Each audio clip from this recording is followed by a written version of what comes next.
Alors c'est un outil de protection qui a été mis en place donc, sur la ville de Châlons. Et elle permet en fait de centrer notamment sur le centre-ville et elle s'étale un petit peu sur les grands axes de la ville. Et elle va permettre en fait elle a permis de mettre en place un règlement propre donc, à cette zone. Et donc on va notamment faire attention en fait aux travaux et réglementer les travaux qui vont avoir lieu sur les bâtiments qui sont inscrits dans la zone de la ZPPAUP. Ça concerne tous les bâtiments et les espaces publics aussi qui sont dans cette zone.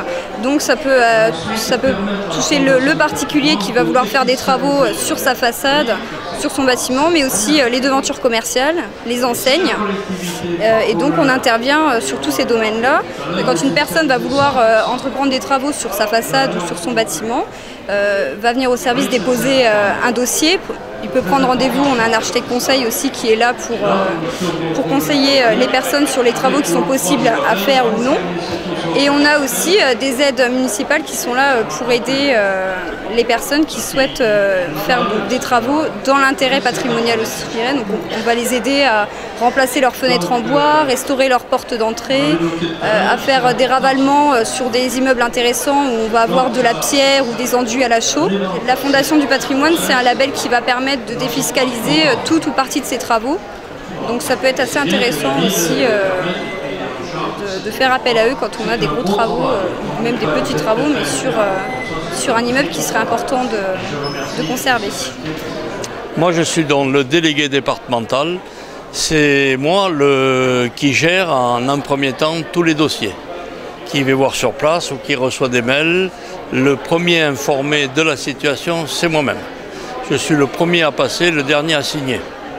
La Fondation du patrimoine permet de donner toutes ces informations aux propriétaires, aux collectivités publiques, locales et intermédiaires pour que toutes ces personnes aient la bonne information. Il y a des règles, il y a des DTU et on ne va pas entrer dans le détail, mais nous on les connaît. On sait que de visu, si c'est bien fait, si la camelote est bonne, c'est nos métiers, on est là-dedans. Mais alors, vous dire ce qui est après, pour un c'est bon, l'autre c'est pas, c'est très compliqué l'affaire. Hein. Vous agissez suivant une loi, suivant des règles, ou alors justement par rapport au bon sens? Bien, c'est ce qui nous manque peut-être dans nos politiques. Il y a beaucoup, si vous voulez, de logique et de bon sens dans les choses. N'allons pas les compliquer. Il faut que les choses restent simples entre la confiance d'un propriétaire, de son entreprise, de nous, la Fondation, de l'Architecte des Bâtiments de France, parce qu'on parle bien de la Fondation du patrimoine, qui fait que quand il y a ce tandem qui fonctionne, ce sera réussi.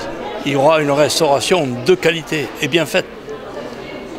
Et non pas qu'il soit obligé, moi, en cours de route, de menacer le propriétaire ou dire à l'entreprise, parce que nous, on les connaît ces règles. Vous avez autorité pour faire cesser un chantier? Oui, oui. J'ai autorité pour retirer l'octroi du label, si les règles de l'art n'ont pas été respectées, ni les prescriptions de l'Architecte des Bâtiments de France. L'Architecte des Bâtiments de France, elle ou lui, vont établir un petit cahier des charges. Mais on est là aussi pour apporter les bons conseils ou pour féliciter l'entreprise ou le propriétaire. On n'est pas là pour... non, notre mission n'est pas la coercition. Mais le propriétaire sait qu'il ne faut pas qu'il laisse faire n'importe quoi. Mais des fois, les propriétaires ne connaissent pas, ne savent pas. On est là pour faire la part des choses. Mais surtout, vous l'avez dit tout à l'heure, logique et bon sens. Ça, c'est important. Voilà.